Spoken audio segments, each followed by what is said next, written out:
tune. You're right. We're just settling in for a nice, easy, slow, hour-long Doctor Who chat tonight. Like, this isn't going to be one of their quick, rattling off, professional-looking jobs. If you're in the chat, say hello in the chat. We're going to have a good time. It's freezing. I'm cold. And I've got cookies. Sainsbury's cookies. They're pretty good. They're pretty good in all honesty. They have water. I've got water. I have water. What enough of that. So welcome back to the stream. Welcome back to the Doctor Who stream. Day 20. It's been a long one. It's been a hard time getting from there to here. Sainsbury's, yes, nothing but the best. Triple chocolate. Yes. What does it say here? I've ripped the bag. 4 triple chocolate Belgian cookies. Baked in store, apparently. Which I highly doubt for the Sainsbury's local. But I'm not going to begrudge them that. There we go. I'm not going to begrudge them that. I've got my water. It's tap water. It's pretty good. I like to unscrew the thingy a wee bit so it gets less water pressure and I can drink it better. Like so. So yeah, we're here to talk about Doctor Who. I believe I've got the Twitch schedule up. What have we got tonight? We've got one season of the 6th Doctor tonight, and we've basically got one season of the 7th Doctor, which is baked in the big store and brought over. That's true. I won't dispute that. You know better than me in that matter. They're good. I like them. I'm going to take a bite of one now. I probably shouldn't be eating these because I've already been to Jimmy Chung's today and had a bit of a madge in there. And I don't know what really possessed me. I got a wee bit restless just there and I had to go and have a wee walk. And I got cookies.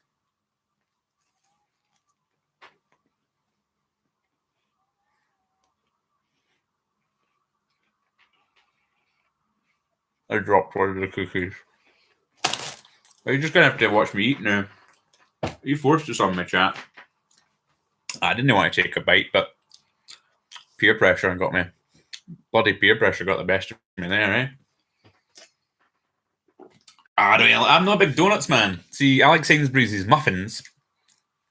Like, it depends. If I've got £1, I'll go see if muffins are cheap in Sainsbury's, or I'll go and get one. It's either 4 muffins from Sainsbury's that are discounted for about £1, or I could go get one super muffin from Greggs with the gooey chocolate center, which is that one muffin's better than all the 4 ones. But then quality, it's versus quality and quantity, and I'd rather go for the quantity some of the time. Have you seen the fancy cake bit at the big Morrison's, at the big Sainsbury's? No, I don't really go that way. I usually go to the toys and then have a look at the toys and get disappointed at the toys and then go home and never make it to the back of the shop. I shouldn't have taken another bite. This is the party. This is how you fatten us up. This is what Theresa May wants. It's bloody Thatcher, eh? I promise the stream's about Doctor Who. Yeah, can I say that word? Meringues. Maroogies. Huge ass maroogies. Yeah, I bet there is. Ewan. I don't know if I like a maroogie. I don't know if I do. I'm a very picky eater. I like biscuit. As you can probably tell, I like biscuity consistency of things. I'm going to talk about Doctor Who now, right? Doctor Who, episodes we've got on the night is basically settle yourself down because you've got 14 episodes of Trial of a Time Lord. That will take you through to the Weirs, I have to imagine. Then you've got Time in the Rani, Paradise Towers, Delta and the Bannerman, and then Dragonfire. Which that is a night of Doctor Who. I have long wanted to just sit down and watch all of Trial of a Time Lord. I've messed that up because we're already 2.5 hours into it, so it's probably mostly done.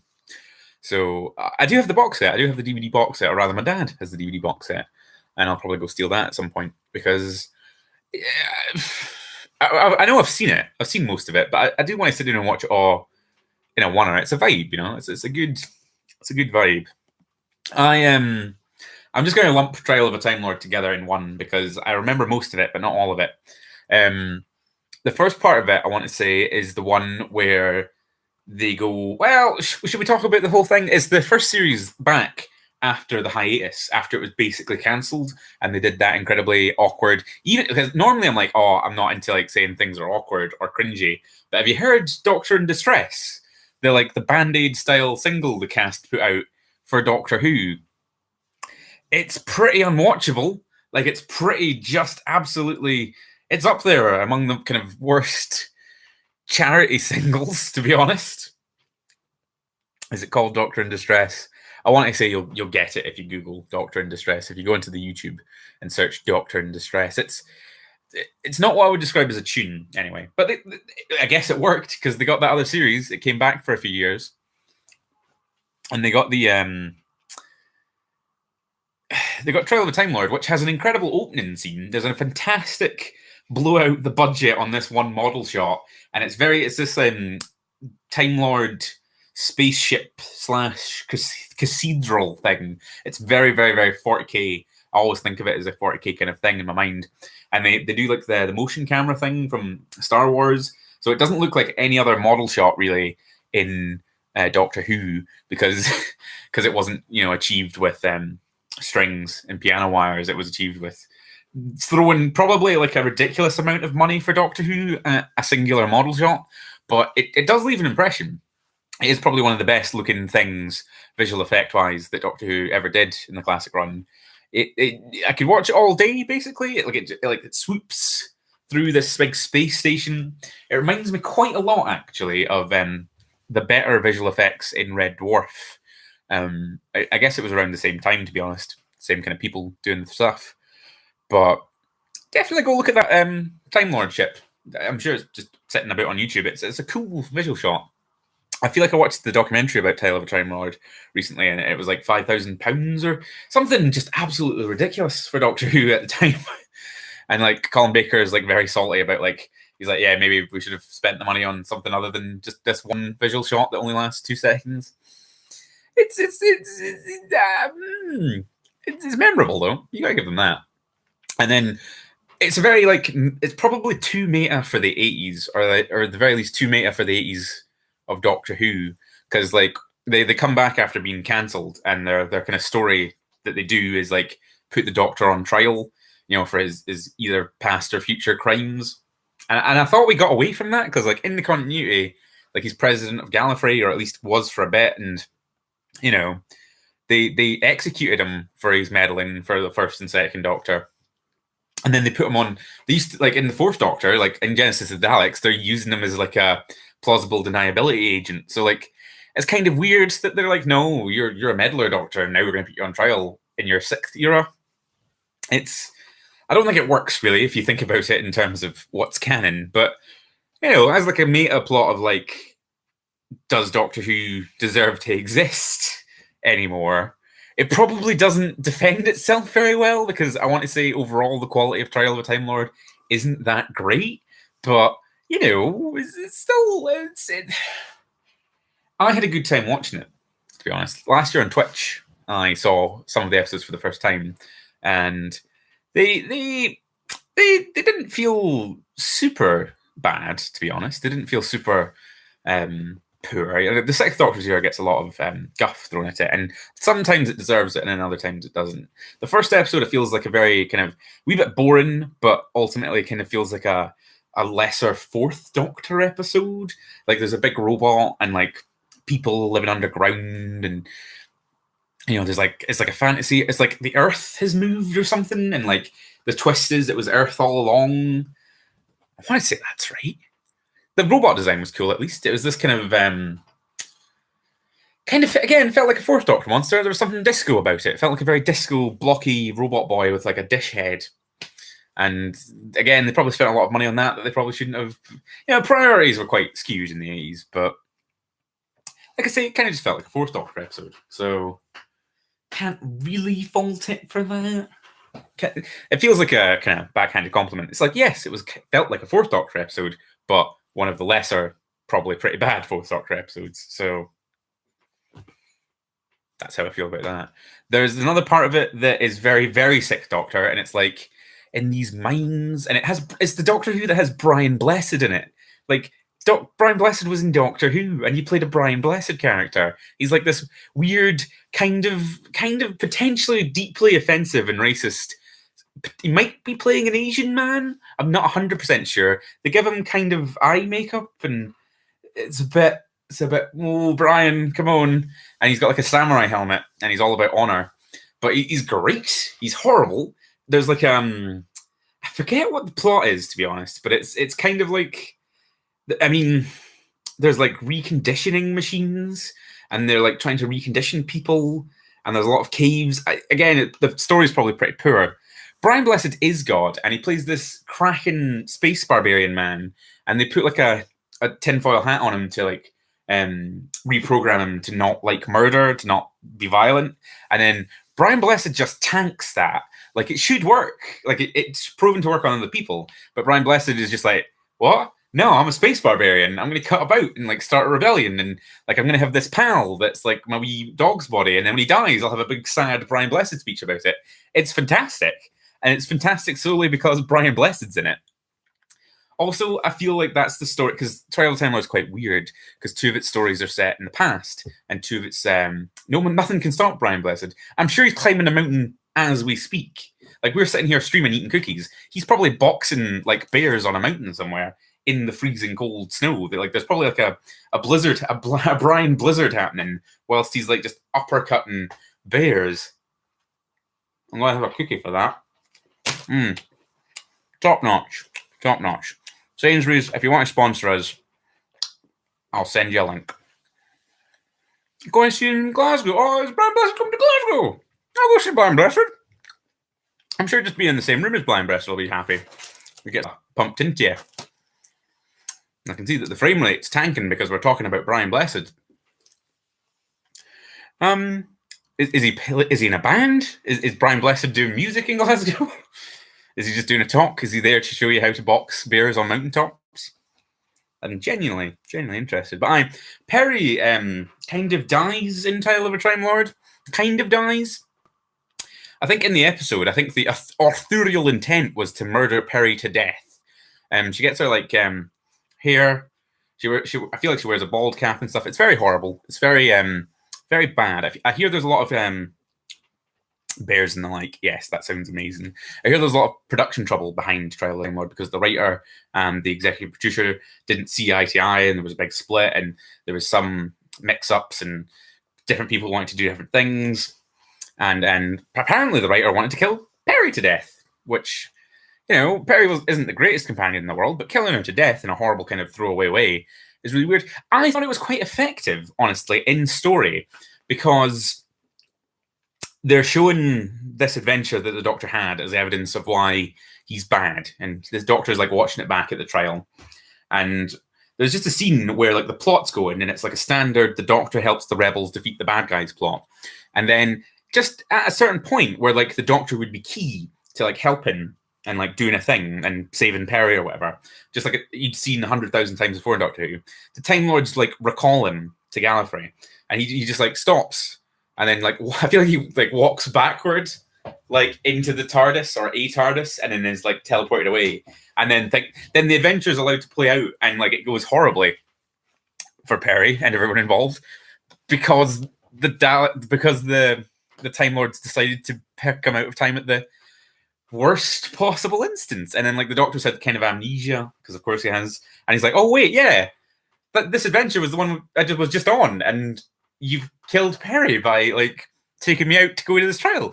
I thought that was a really good. I thought that was a good moment. Like I thought that was proper.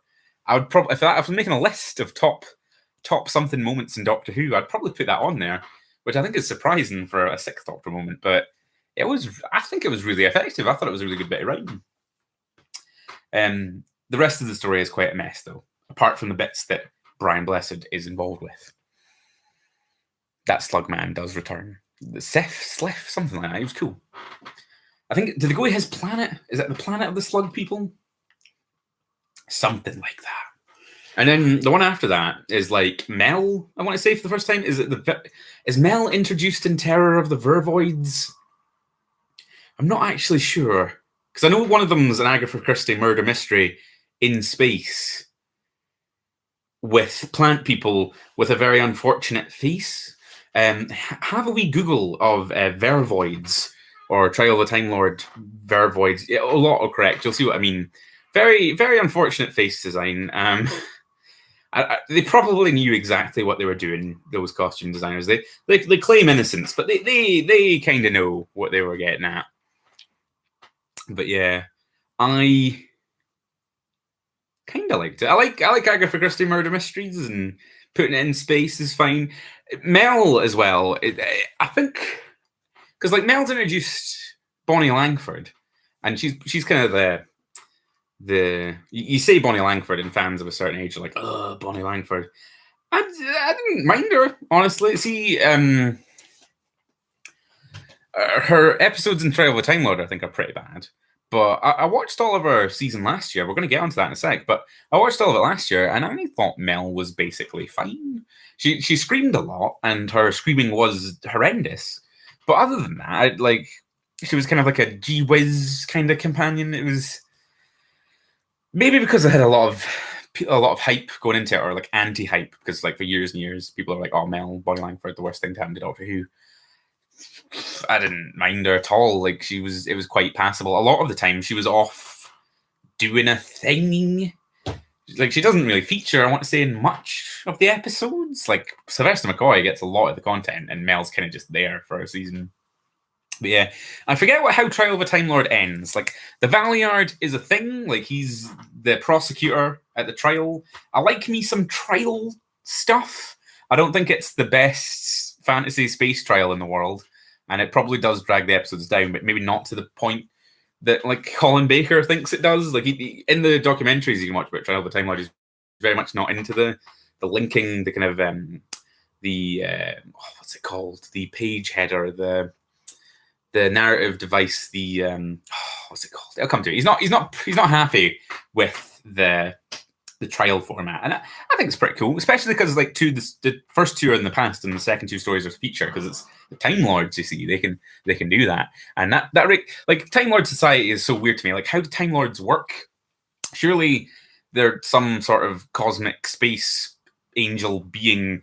They can't just be like as this classic show depicts it, because how does time work for them? What is their like present day if they can see the future? Like, it doesn't get into it, but it's always weirded me out. Colin Baker deserved better. Have you seen young Colin Baker, by the way? Go Google young man Colin Baker, like Colin Baker young. He is a very handsome man, young Colin Baker. Like very, very like there's this one pin-up model shot of him. I'll never forget it. I'm not so much into him in his Doctor Who look, even as like before he was a Doctor. And his second series look isn't great at all. But young man Colin Baker, hell of a look. He deserved better. He honestly did. I like his work. I'm not going to sit here and like be like, oh, he deserved better, and say it, go on for hours. But, you know, he shouldn't have been fired. Like, was Colin Baker earlier Who as a different character? Yes. He was in a Peter Davison episode. I think it was Arc of Infinity, I want to say. Could be wrong on that. Did he play Commander Maxim? He was like a Time Lord guard, like a Gallifreyan security officer, and he played an arrogant, horrible man.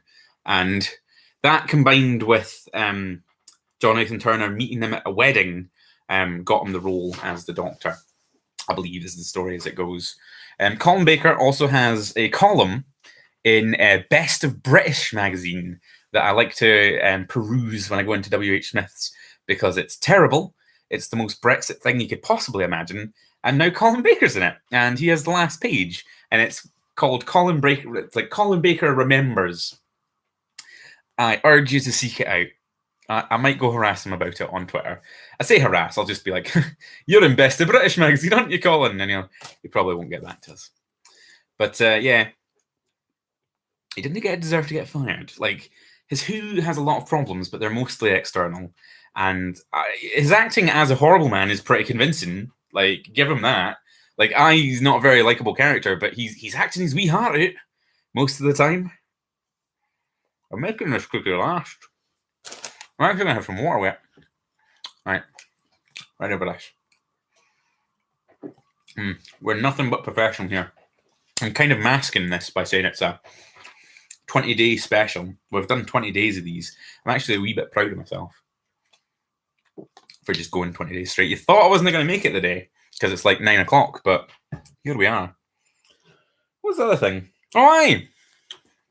We're on to Doc 7. Woo! Doc 7. We're at the end of Doctor Who. It's probably a wee bit reductive to show all of Doctor Who in a month. It's kind of it's an achievement, I give them that, but it doesn't get across the sense of scale that Classic Who has, because we're just rattled through things. Like Peter Davison, Fifth Doctor only had like 3 days at most there. That's ridiculous. You're reducing years into days, and it doesn't feel right to me.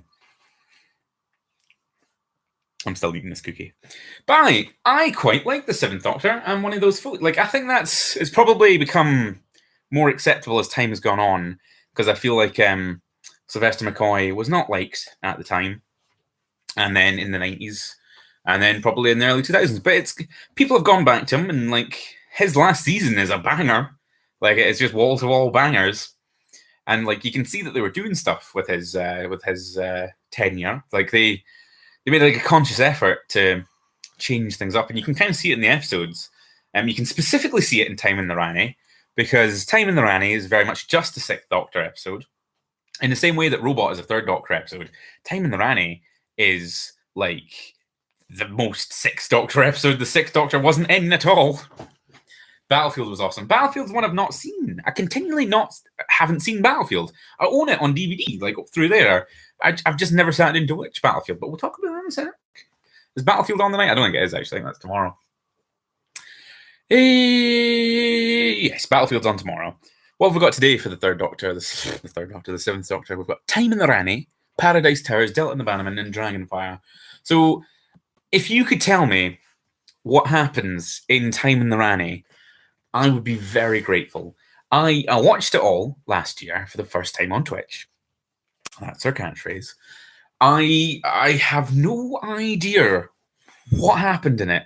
It's possibly the maddest episode of Doctor Who, the least coherent and tangible and explainable.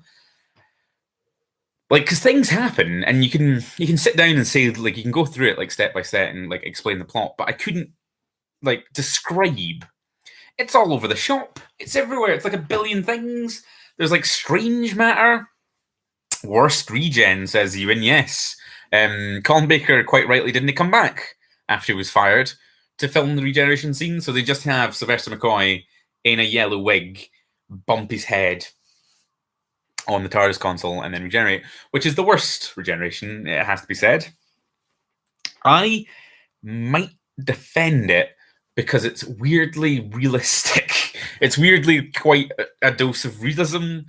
Like, it's not at all what you want, but it's something you would never get at all these days. Like, you're never going to just see like a New Who Doctor just bump their head or just be like shot and killed without any fanfare or love or respect or honor. Like, it's such like a horrible, brutal killing, a senseless slaughter, if you will. And I know I'm building it up to more than it is, because it literally is just Sylvester McCoy in a yellow wig bumps his head on the TARDIS, and then they flip him over, and it's like, oh, look, he regenerated. It's so petty. It's so grim. It's so sad and needless that I kind of like it, if I'm honest. I'll die on that hill. I'll die on that hill of it being a valid regeneration, shall we say. And then the episode it's attached to is just mad in every conceivable possible way. I would rate it as something to watch if you have the time and effort and the will to get through it, because it's a weird gin. It's an awfully, awfully weird gin. It's the other one with the Rani. I'd say it's probably the better one with the Rani. If you didn't catch my episode about the Rani, if it was last night or the night before, I can't remember. But they should bring the Rani back. Just bring the Rani back. Like, just do it. Cowards. Do it. I'm going to move on to another episode because there's literally nothing to say about Time the Rani other than it's completely mental. What's on after that? Is it Paradise Towers? Is it Paradise? Yeah, Paradise Towers. I love Paradise Towers. Paradise Towers is great. Paradise Towers is like night and day. It's exactly like Robot going into Dark in Space, because the creative team clearly changed, or they got more power, or they got to show what their vision is, because they go from Time the Rani, which is a very, very Sixth Doctor, mid-80s, garish nightmare thing, into Paradise Towers, which is very much something to say about something. Like, the Seventh Doctor's stories are very like, we hate Thatcher and we're just going to say that. Like, it's etched into like every second. More so in Happiness Patrol, but like specifically there's like a undercurrent of like, this is the late 80s and we genuinely hate Thatcher, and we're a wee bit afraid to say that because it's tea time on BBC One, but we are going to say it. And you should watch Paradise Towers if you haven't seen it, because it's good. It's kind of like Dread and kind of like The Raid, but, you know, BBC tea time. The Doctor and Mel land in this tower block, and all the people there had been put there because there was a war. I imagine a nuclear war, because it's the 80s, and all the adults are dead because there was a war. So the people in there are either old people, who I believe are just cannibals. That was what I got from it. They turn into good guys, but they are cannibals. And like, they want to eat Mel, I want to say. There's like these nice old grannies, but they're there to eat you. That's what I got from it. If I'm wrong, let me know, because like, I felt like they wanted to eat Mel. I think it was Mel. And then the Doctor is just cutting about with these youth gangs, because all of the adults are dead and the children have been like forced to like grow up themselves, and they're like split off into different colored gangs. Because again, like, it's we hate Thatcher, the 80s, and like it's very 2000 AD. It's very like BBC tea time, 2001 AD. I'm going to keep saying that wrong. It's good. It's really good. It's really daft in a lot of places.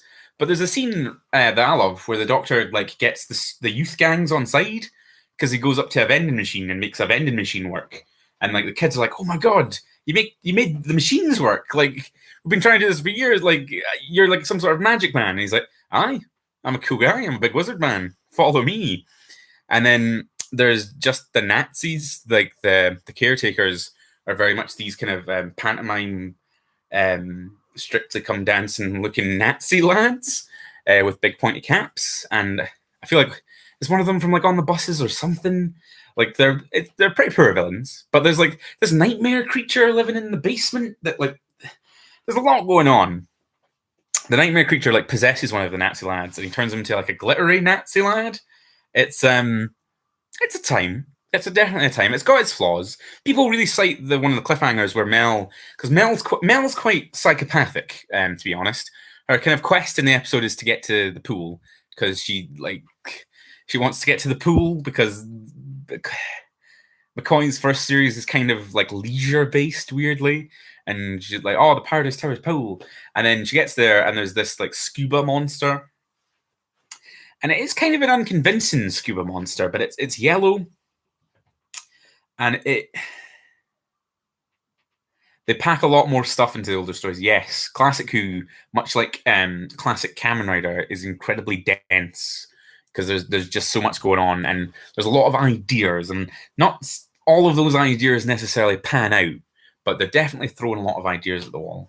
The idea of there being this pool cleaner robot in the pool that's gone bad, you can see where it's coming from. And I feel like the prop it looks okay. I feel like they get a lot out of it. but people really cite it as one of the low points, and I don't think it deserves that. Paradise Towers is definitely one to watch if you haven't seen it, because I will defend it. There's a lot going on, and it's just kind of fun, and it's basically like Dread. What's after Paradise Tower? Delta and the Bannerman, right? Again, I didn't like it as much as I liked Paradise Towers last year, but it was like they wanted to go like the Doctor like drops Mel off with like this tour bus, and it's all these aliens, and they're like taking the form of like 50s humans, and they're going to go to Disneyland, and they keep saying Disneyland. I want to say it's kind of weird that they can just say Disneyland, and they do, because they're going to I don't know if they're going to time travel or something to Disneyland, because again, that season's vaguely about leisure time travel and leisure time, but like it's not great. But again, it's another one of those dense ones where there's like loads and loads going on, and lots of people just die in Delta and the Bannerman. There's a lot of just senseless slaughter again. I feel like they blow up that tour bus with loads of people on it. It's kind of horrible. And then there's like motorbike chases, and like this wee baby, this alien baby that they paint green, and it's potentially the most unconvincing thing in Who. And I know there's a lot of contenders in that category, but it's that alien, that baby that they just paint green is pretty poor. I don't have as much love for it as Paradise Towers or a couple of the other ones that are coming up. But you know, if you're going to watch some Seventh Doctor stuff, and if you're going to watch his first series, you're going to watch it. It's a very confused one. There's like probably more in it than it should have, because like we're talking about how Older Who's kind of dense. Sometimes it can be too dense, and like probably that might be a problem of Delta and the Bannerman. I'd have to watch it again, to be fair. It didn't leave as much an impression me as did Big Paradise Towers. What's next? What's next after that? Dragonfire. That's that one where they pick up Ace. They get Ace. Like there's only like a couple episodes where he has Mel, and then he gets Ace, and everybody loves Ace. Ace is like the best classic Who companion. That's not a new or a hot take. That's just basically fact at this point. Like, you can say a lot for, like, Sarah Jane and that, but did she ever beat up a Dalek with a baseball bat? I didn't think she did. I don't know when we're going to talk about Resurrection or Remembrance of the Daleks, because they're not showing it on the Twitch Marathon. Ace is my second favourite companion. Who is your first companion, Ewan? Let us know, because then we can talk about it.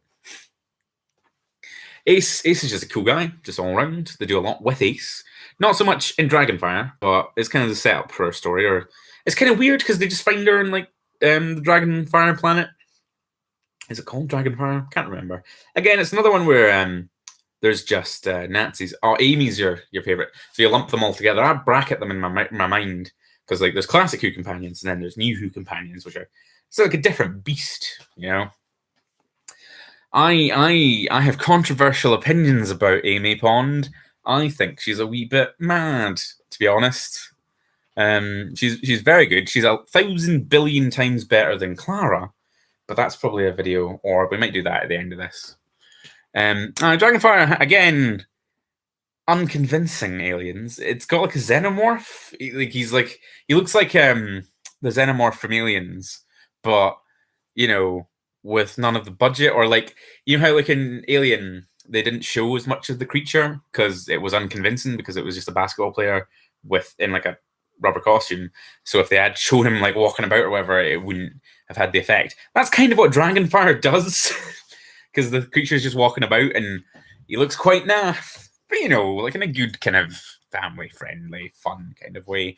Dragonfire has the reputation of having one of the most bizarre Doctor Who cliffhangers in history, where the Doctor just hangs off a cliff for seemingly no reason. Like he doesn't even need to get down somewhere. He just kind of decides to go off a ledge and then hang and then get stuck on his like umbrella. And then that's a cliffhanger. And then I think it's explained in a deleted scene or something, but that's not in the episode. So it just comes off as he wanted to die for some reason. And fair play. I mean, he'd get away with it. He would just turn into McGann a wee bit early. But not much to say about Dragonfire. I liked it as a kid. I can't remember where I saw it, if it was on the omnibus or on a video or something, but I remember enjoying the kind of icy vibe. Like, I don't really have much input other than like, oh, it's that one where it was icy. I quite like a good ice level. Like, it's very Hoth-like. and there's just like a cafe. It's like a kind of fun hub planet. I like a good hub world, like where like kind of a Mos Eisley kind of thing, but not as killy or as cesspool-y or as evil ridden as Mos Eisley is. A nice wee cafe where you can cut about and you can trade away Mel. I don't even remember why Mel leaves. Did she leave with Glitz? There's like an 80s barraman, like beardy guy that's from like the Trial of a Time Lord, and he comes back up in Dragonfire, and did she just fall in love with Glitz? I can't remember, to be honest, but no one really cares about Mel, so I don't feel like I'll get shot down for expressing that opinion. But you've got Ace now, and then all of tomorrow you can just have cracking adventures with Ace. And I feel like I will talk about Remembrance of the Daleks now. I know it'll probably make more sense to do it tomorrow, but tomorrow we'll do finishing stuff because tomorrow's the last day of the stream and we're not getting to see Remembrance of the Daleks. I assume because of the Terry Nation estate, because they're not showing any of the Dalek episodes after Destiny of Daleks because he didn't write them. I don't really know what the legal situation is, but if anybody could figure that out and let us know, we'd be grateful. Remembrance of the Daleks, I'm confident in saying, is probably the best episode of Classic Who. I would rate it over Genesis of the Daleks. I would rate it over anything, really. Was weird at the time because Sophie Allred had done a lot of TV presenting. Well, you say that. Rory, big Rory from Rory and Amy fame, he was a CITV presenter. Go search out, I can't remember what is the actor's name, but find out the actor's name and then search CITV. He did a lot of work presenting like stuff before Pokemon and guff like that. I'm pretty sure he's done intros to Bernard's Watch, which is an incredible time travel crossover there. They should remake Bernard's Watch, preferably as some sort of filthy anime. But anime, if you're listening, gonna just get the rights to Bernard's Watch. Don't remember that? Well, it's after your time, I'd imagine you in. But yeah. So Sophie Aldred was a TV presenter. I don't really know much of the history of like any of the companions, to be fair, before they were in Doctor Who. That's cool. I assume like with a lot of the companions, it's just their first role, and they just pick them off the street and go like, "Oh, you look like you could be a companion. You want to be in the Who, eh?" And then they eat a cookie. But Remembrance, right? Best Dalek episode. It just is. It's the Daleks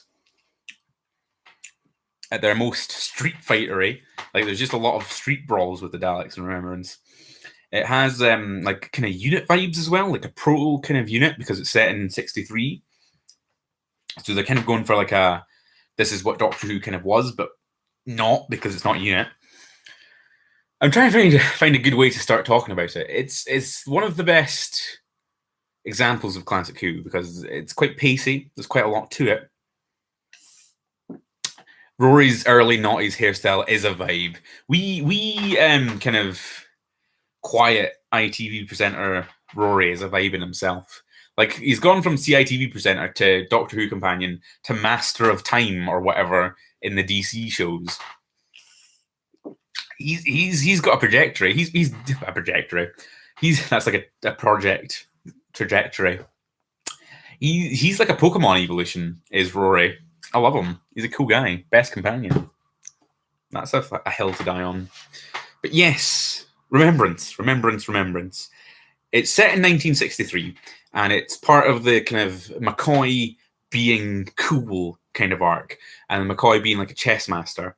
And the Doctor apparently has this like Time Lord super weapon called the Hand of Omega that he's like buried in a casket in a grave in 1963. And because he's a time traveler, he's just got round to dealing with it. So he's gone back as McCoy to pick it up. And it's very much like it's not the 20th anniversary or whatever. It's the 25th anniversary. That's the Silver Nemesis that we'll be talking about tomorrow. But Silver Nemesis is pretty guff. And Remembrance feels a lot more like an anniversary special. It's really, really good. You get your Imperial Daleks, which are creamy, whitey gold, and they're cracking. And they're fighting a civil war because the Dalek stories after Davros gets revived, basically start a civil war between them. Oh, we never talked about Resurrection. Oh, I forgot about that. We'll cover that at some point. I'm thinking about doing individual videos for every episode once we understand how to edit things, which I know we should probably do because we're so many years into this, but I'm just burping. It's like a civil war between the Daleks, so there's a lot of street fighting in the streets of 1960s London between two factions of Daleks, and it introduces the special weapons Dalek, which is just an intrinsically cool thing. It's like a more tank-like tank Dalek with a giant cannon and nothing else on its face, and it just trundles into scene and just starts exploding Daleks. And like the novelization depicts it as this cosmic horror that even Daleks are afraid of. And that's something that you don't really need for it, but it elevates it definitely. And the story is just really good. It's really consistently like the Daleks are here and how we're going to deal with them. And the Doctor has some great bants with, I think it's the butler from the Fresh Prince of Bel-Air. Someone was telling me about that recently. I've not actually gone to confirm that, but apparently the guy he talks to in the cafe is what's his face from the Fresh Prince, which is cracking, which is a nice wee bit of lore if true. But yeah, Remembrance is just a consistently great episode, and it's kind of sad that you don't get to see it on the stream because a lot of people will come away from the stream thinking that Docs 5, 6, and 7 aren't as good as the others because they don't have a Dalek episode, and everybody's here to see the Daleks. And it's also their Dalek episodes are really good examples of their Who. Like I say, Remembrance is potentially, even in my opinion, is the best episode of Classic Who. So you're not getting that on this stream, which is a real shame. And there's a lot of good twists. There's a lot of good kind of like commentary on, yes, this is us looking fondly back at 1963, but also 1963 was racist as heck because Ace like stays at a B&B or whatever, and there's just a sign that says like no coloreds, and she's like, what? And she like tries to take it up with the person running the B&B. And I forget how it goes, but I imagine it goes badly. I think Daleks happen and they can't, address the racism. But they were saying they were at least looking critically at stuff in McCoy's Who, which is good. It is really good. There's like a couple of twists that I don't want to spoil. They're probably twists that you can see coming a mile away nowadays, but they're pretty good. Like they're pretty good for Classic Who, and there's like a final end for the Daleks in Classic Who. Like he blows up Scarrow. Like that's not a twist, I would say. That's like a well-established thing. Like he just blows up Scarrow because the Doctor has taken to doing genocides by this point. And it's a huge moment for McCoy's Doctor and the Doctor in general. And he has his unlimited rice pudding speech. Like there's just so much that's good about Remembrance. I refer to it as Big Remembrance because it's so I can just sit here and be like, it's good. It's good. It's genuinely good. But it's a damn shame that we're not getting to see it. Go watch the DVD. The DVD is quite readily available. You can find like copies of it for fairly cheap because they mass produced that one because it's a good one. Let's do our episode of the night. It's a bit of a tough one because we've got all of Trial of the Time Lord and then some mixed, shall we say, McCoy episodes. I'm very drawn to Paradise Towers, but I'd feel bad about not giving any recognition to Trial, which is mixed, but at least it's trying something different. I'm going to say Paradise Towers, though. I'm going to be a poor man, a bad guy, and just say my pick of the night is Paradise Towers. It's like Dread, but on a BBC tea time budget and tone, and a bit camp and silly. But it is like Dread, because they are in a tower block, and it's very 2000 AD, and very, very, almost great example of what they were trying to do with 7 immediately. It's weird that his first episode isn't that, but his second opus, it's like night and day, the tonal difference between Time in the Rani and Paradise Towers. I would almost urge you to watch the last episode of Time in the Rani and then start watching Paradise Towers just to see the creative team difference and in the vision for where they want to go. It's just completely opposite. The production design, the production levels are quite amped because Time in the Rani is just like this quarry nightmare, and I feel like Paradise Towers is all like studio set, but it's a step up in terms of studio stuff for Doctor Who. What else have we got? What else have we got? Oh yeah, we're doing Monster Night. That is a toughy one. That is a tough one. There's a lot of creature work in these episodes. Not actually an obvious one. Again, I'll give Trail some recognition here because see them Vervoids. They're my creature of the night. They are plant people, and they are unfortunate in the way that plant people sometimes are, anatomically, specifically their faces. They're well known for it though. There was like a story. The Clayton Hickman, the ex-Doctor Who magazine editor, was telling on one of the DVD commentaries where he put the Vervoids on the cover of Doctor Who magazine because, like, whatever they were doing that month, they were just like, I'll just put the Vervoids on because it will relate to the contents of the magazine. And then people wrote into W.H. Smith to complain about how dare they have this filth on the cover of Doctor Who magazine, family-friendly, wholesome Doctor Who magazine. And he was like, what? And then looked at it and was like, oh, all right, okay, yeah, that's... Vervoids, man. The Vervoids should return. That's like a running joke in He Who Moans. If you ever watch He Who Moans, he's a really good Doctor Who YouTuber. And he's always joking about, they're bringing back the Vervoids, kind of a scraping the bottom of the barrel kind of thing. Plant people, man. Just do more of them. Do something different. Do something fun. But yes, join us tomorrow. Tomorrow. There we go. Join us tomorrow for the last episode of This Madness, where we just get a wee bit sad and talk about survival and all of the lovely things in McCoy's last seasons. This has been fun. I've had a good time. I'm going to finish my cookies. I probably won't do another stream tonight because I am wrecked. But thanks for sticking with us. I hope you turn up tomorrow. Like, comment, and subscribe because it super helps us. Just like us down there because I get to see likes on the video and it makes me happy. We also have a Patreon now if you want to... Did you just like us? That's nice. That's cool.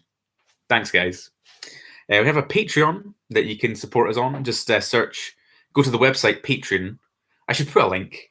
Go to the website Patreon, type Craig's Girthy Toys, and we're there. And you can give us money.